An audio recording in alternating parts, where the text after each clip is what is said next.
How's your week been, mate? Been good? Yeah, it's been all right. It's been all right. What's that mean? You paused there? No, because sometimes you have to think about, because life just comes at you sometimes, and you just got to just check where you're at. And no one's asked me this week, and it's the end of the week. It's been all right. It's been all right. It's just okay. You've got a tick. You've got a ding. Nice. It's all right. Yeah. Now, I think this might be the last tame week for a bit. So it's starting to ramp up now, isn't it?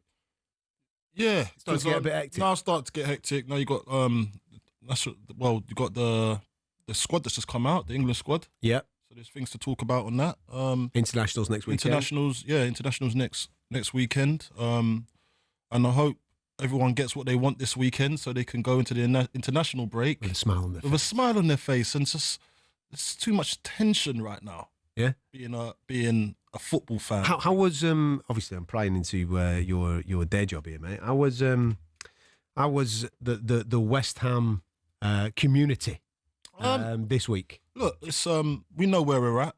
Definitely know where we're at. There's sometimes when a team are playing bad, but they still get wins, and then later on, the luck runs out. Listen, we got no luck at the moment. Yeah. Everything's barefaced, and you can see that the players are going to be down about it, but they're going to have to pull together, and that's what they're going to be working on during this break that we're going into.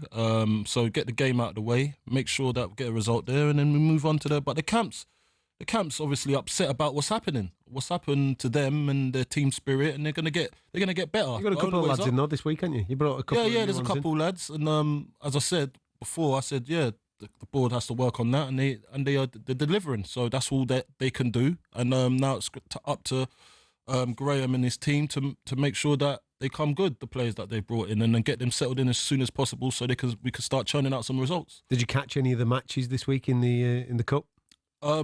I did actually. I went to a game. Where'd you go? I went up to Swansea. They were playing Plymouth Argyle.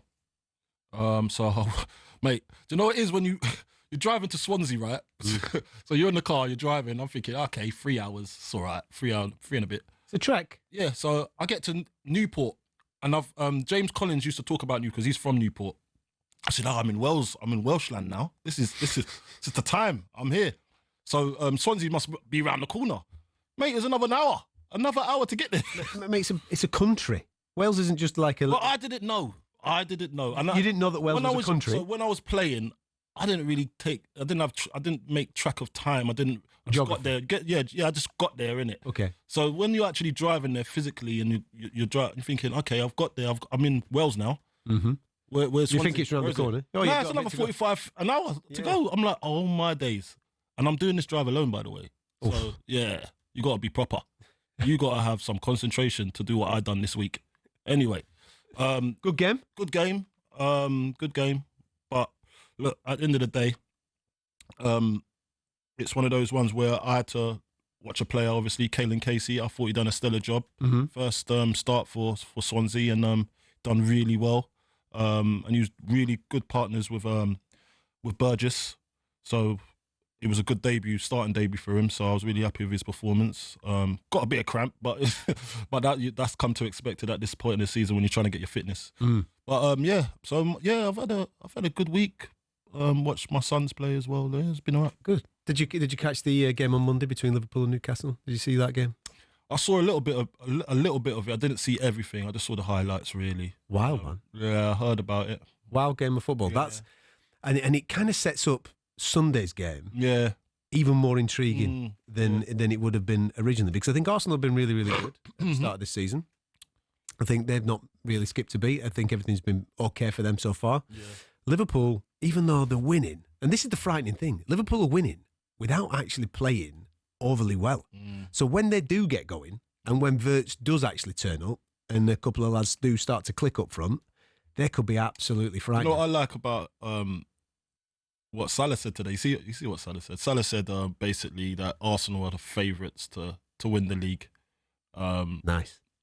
And it's a bit of mind games, isn't it? But do you know who used to do that? Managers used to do that. I've never seen a player do that.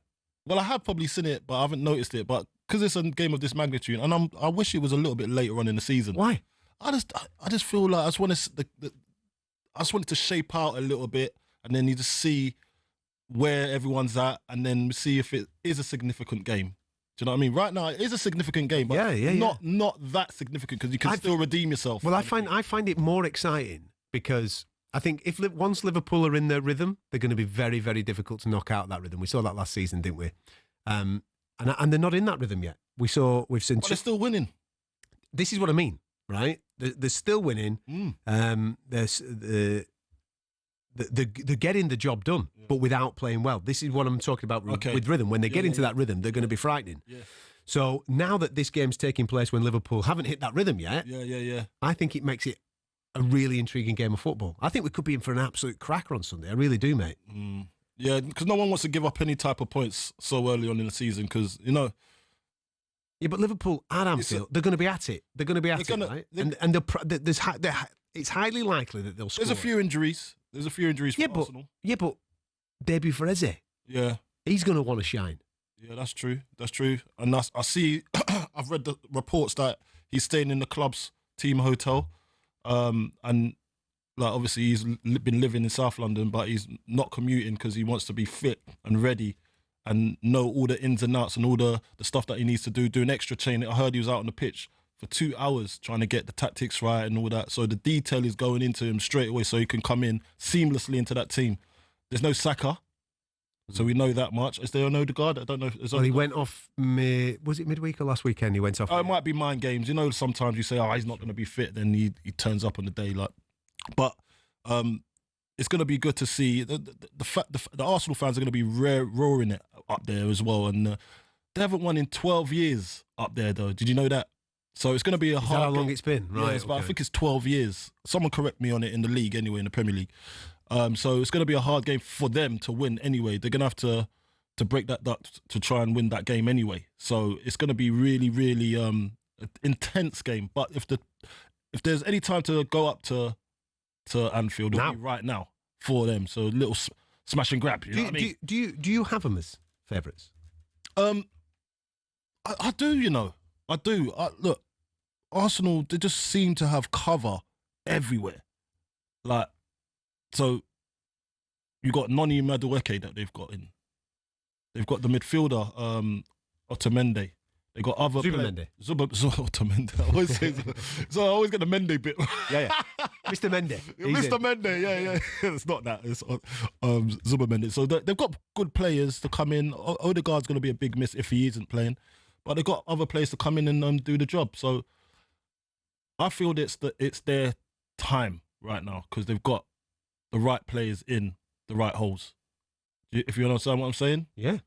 And even if there is an injury, it doesn't matter. It'll be seamless. Someone just comes in and replaces. They were there or thereabouts last year, and we said on this show, didn't we? What they need in this transfer window during the summer was to get guys that are of that elite IQ. Yeah. In the final third of the pitch to be able to match Saka. That's the only problem that they've had. Saka's doing stuff, creating stuff, and there's nobody there reading what he's doing. Yeah. I think they've ticked that box. Eze's absolutely one of those guys. I know he plays a little bit further back, but he's absolutely one of those guys. Mm-hmm. And by all accounts, everybody that speaks highly of Gyökeres who's come in, I know it's a league that isn't Premier League proven. He gets goals. That's what he does. Well, he's off the mark now, isn't he? Yeah. He took him with a bag of... I love his little celebration. What's that? I have no idea what that is. I have no idea. Brilliant. I don't know what it means. Yeah, but someone enlighten me what that means when he covers his mouth. But he's up and running. His nose, yeah. So the confidence is going to start to flow, and if he can stay fit and he keeps getting on the end stuff, mate, I think they are absolutely right at it this year. Well, we've got fans, obviously, of the show. I'm already SMSing in, so texting in already. We don't fear Liverpool one bit. You guys wanting Liverpool to win so bad. I don't want listen, I ain't got no horse in this race. What's that? I've got no horse in this race. We'll go to Anfield and get a result. Even without Saka, Eze will make the difference. Maybe. Okay, maybe. I'm not saying, what do you mean you guys? I'm not. Am I that type of guy? I'm not hating on Arsenal. No, I'm getting excited because it's going to be a great mouth-watering. I'm salivating at the prospect of seeing some great football over the weekend. Salivating. How are you doing? You're salivating. Well, that's poor, isn't it? Yeah. That's like them dad jokes, isn't it? Like, you get run out of business there, mate. I'm just repeating what you said.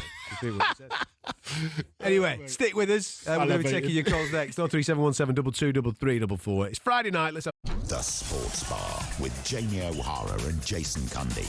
Monday to Thursday nights from 10 on AM, on DAB, via the talkSPORT app and on your smart speaker. talkSPORT.